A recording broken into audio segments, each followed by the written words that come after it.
Hello বন্ধুরা, আঁকা রান্না চ্যানেলে আপনাদেরকে স্বাগত জানাই। আজকে আমি রান্না করব গোকুল পিঠে। যার জন্য আমি প্রথমে বিউলির ডালটা ভালো করে ধুয়ে ভিজিয়ে নেব।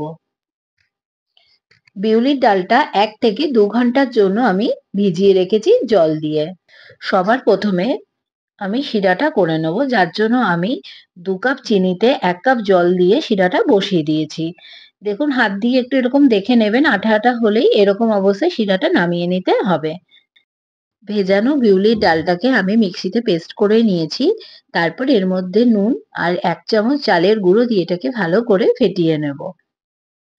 আমি দুধ দিয়ে এই ক্ষীরের পুরটা বানিয়ে রেখেছিলাম।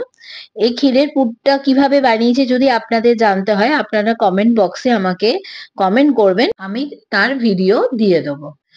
তারপর ক্ষীরের পুরটাকে ঘি দিয়ে ভালো করে মেখে নিতে হবে। ভালো করে মাখা হয়ে গেলে তারপর গোল গোল করে এরম করে চ্যাপ্টার মতন করে নিতে হবে।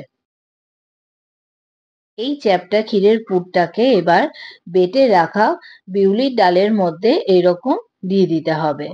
দিয়ে এটাকে তারপরে গরম তেলে ফ্রাই করে নিতে হবে।